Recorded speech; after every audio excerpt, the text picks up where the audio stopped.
The first time Michael heard the voices, he was alone, or so he thought. It was late autumn, and the wind howled through the skeletal trees, twisting their branches like brittle fingers reaching for the sky. His cabin, an isolated relic from another time, stood deep in the heart of the Blackwood Forest. The town's stories about this place were mere whispers, passed down for generations. A cursed land, they said. Michael didn't believe in curses. That night, as the fire crackled softly in the hearth, Michael sat reading an old, dust-covered book he had found in the cabin's attic. The words on the yellowing pages were strange, archaic, filled with faded ink and eerie symbols he didn't recognize. His eyes began to droop with fatigue when a faint sound caught his attention. A voice. It was barely a whisper, almost indiscernible, but clear enough to stop his breath. He stood, the floorboards creaking beneath him, as he strained to listen. It seemed to come from beneath the cabin, impossible, but unmistakable. "Help me!" The whisper was faint, almost pleading, and with it came a chill, not from the autumn air, but from something deeper, colder. Michael's heart pounded.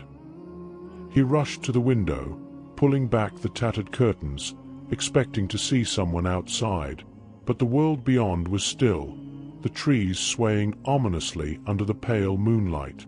There was no one there. Yet, the voice came again, this time louder, closer. "Help me, please." It echoed through the floor as though someone, or something, was trapped beneath the cabin, begging to be freed. Michael felt a surge of panic rise in his chest. His rational mind told him it couldn't be real. He was imagining it, just a trick of the wind, or perhaps his tired mind playing games. But the voice persisted, and with it, a bone-deep terror began to creep into his soul. The next day, under the harsh light of the sun, Michael convinced himself it had been a dream. The sounds, the voices, it was nothing more than a nightmare fueled by the isolation of the forest. And yet, a nagging thought tugged at him, refusing to let go. The cabin was old, far older than he initially thought. It had stood abandoned for years before Michael bought it for a price too good to pass up. The locals had avoided the area, he had heard, but he chalked it up to superstition and folklore. Every town had its ghost stories. As the day wore on, he found himself drawn to the trapdoor in the kitchen. It led to a cellar he had never explored, the iron ring covered in dust and spider webs, untouched for decades. Something in him warned against opening it, a primal instinct that begged him to leave it alone. But curiosity, that dangerous beast, urged him forward. He knelt beside the trapdoor, his fingers trembling as they wrapped around the iron ring. With a deep breath, he pulled. The door groaned open, revealing a narrow staircase descending into the earth. The air that wafted up from below was cold, damp, and carried the scent of rot. A shiver ran down his spine, but he couldn't stop now. Grabbing a flashlight, he stepped down into the cellar, each creak of the wooden stairs amplifying the suffocating silence. At the bottom, the beam of his flashlight danced across the dirt floor. The cellar was small, just a few feet wide, but something caught his eye. In the corner, half buried in the earth, was what appeared to be a stone slab, worn and cracked with age. He knelt, brushing away the dirt, revealing strange carvings, symbols like the ones from the old book. But something else was there too, something that made his blood run cold. A name. Etched into the stone was the name Lillian Blackwood, along with a date, 1883. The moment he read it, the whisper came again, louder, more urgent. "Help me!" This time, it was followed by a low, rumbling sound. The earth beneath the stone slab shifted, as though something was stirring beneath it. Michael staggered back, his flashlight flickering, and in the dim light, he saw it. A hand. A skeletal, decayed hand, clawing its way out from the grave beneath the stone. The legend of Lillian Blackwood was one that had faded into the shadows of forgotten history, but Michael now knew the truth was buried right beneath his feet. He had heard rumors, spoken in hushed tones by the few old-timers in the town's tavern. Lillian, they said, had been wronged, accused of witchcraft, and burned alive at the edge of the very forest where Michael's cabin stood. She had sworn vengeance upon those who condemned her. Her death had not been the end. It had only marked the beginning of something darker, something far more terrifying. That night, the voices returned louder, filling every corner of the cabin. They weren't just whispers now. They were screams. Michael's hands trembled as he bolted the doors, the windows, trying to shut out the noise, but it was everywhere.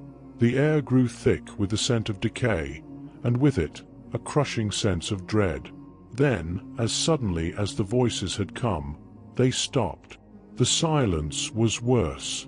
Michael stood in the middle of the cabin, every muscle in his body tense, waiting for something, anything. That's when he saw her. At first, it was just a shadow, barely visible against the darkness. But then, the figure became clearer. A woman, her long hair matted, her eyes hollow and empty, her skin charred and cracked. Lillian Blackwood. Her mouth moved, but no sound came out. Instead, the whispers filled Michael's mind, echoing from deep within his skull. They killed me. They buried me. And now you will take my place. Before Michael could scream, the floor beneath him cracked open, and he was pulled into the darkness below. The next morning, the townspeople found the cabin abandoned. Michael was never seen again.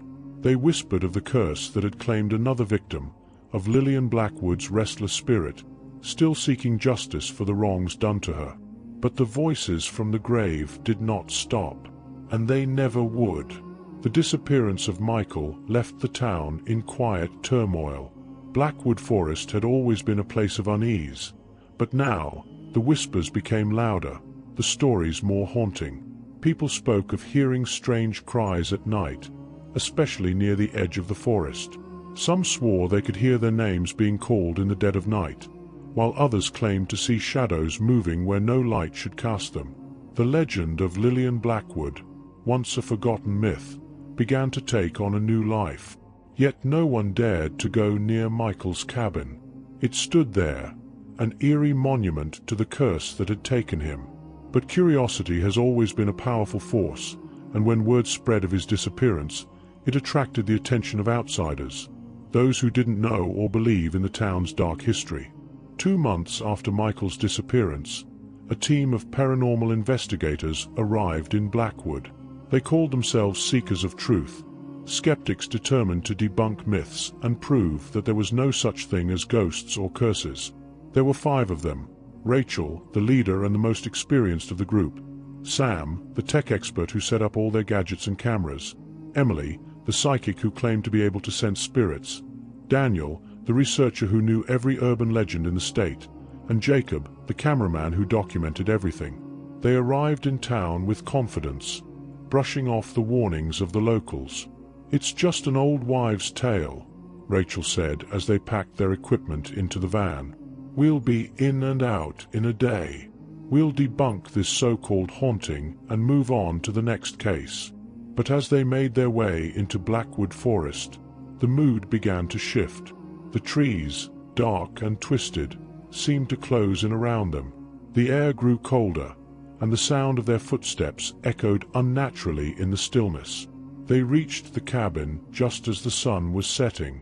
It looked worse than they had imagined, weathered, with the windows boarded up and the front door hanging loosely on its hinges. Vines crawled up the sides, and the forest had almost swallowed it whole. Still, Rachel was undeterred. "Let's set up," she ordered.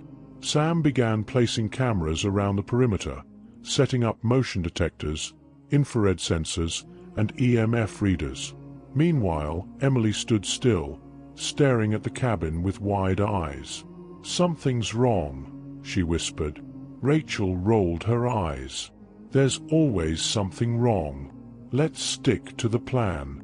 Emily didn't respond. She couldn't shake the feeling that they were being watched, that someone, was waiting inside the cabin. By the time they finished setting up, night had fully fallen. The wind outside had picked up, howling through the trees, and the temperature dropped sharply. They gathered inside the cabin, its interior just as dilapidated as the outside. Dust covered everything, and the smell of mold was overpowering. Rachel turned to the group. "All right, let's begin. We'll start with a basic EVP session. Emily, see if you can sense anything, and Sam, make sure the cameras are rolling." They sat around the old wooden table in the center of the room, the dim light from their flashlights casting long shadows on the walls. Rachel pressed record on the audio device and began speaking into the silence. "Is there anyone here with us? Can you tell us your name?" For a few minutes, there was nothing, just the crackling of the old cabin settling in the wind. Rachel asked more questions, each one met with silence. But then Emily gasped, her eyes wide with fear. "She's here," Emily whispered, her voice trembling. "Lillian. She's watching us." The air in the room seemed to grow heavier, colder, as if all the warmth had been sucked out. Rachel leaned forward, intrigued, but not scared. "Lillian, if you're here, give us a sign," she said calmly. And that's when the first voice came. A faint whisper echoed through the room, so low it was almost impossible to hear. Sam checked the audio equipment, confirming that they had captured something. He rewound the recording and played it back. The voice was unmistakable. "Help me." It was the same phrase Michael had heard before his disappearance. Rachel's face paled. For the first time, she felt something she hadn't expected: fear. That night, the real terror began. The voices grew louder, more insistent, filling the cabin with desperate, tortured pleas. "Help me. They buried me. Let me out." The investigators' equipment began to malfunction, cameras flickering, lights dimming, and strange symbols appearing on their screens. Sam tried to fix it, but it was no use. The equipment was useless, leaving them blind to what was coming. The team huddled together, their bravado gone, replaced by growing panic. Emily, who had been silent for most of the night, suddenly stood up, her face contorted in horror.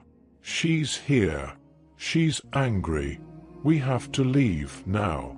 But it was too late. The cabin door slammed shut on its own, trapping them inside.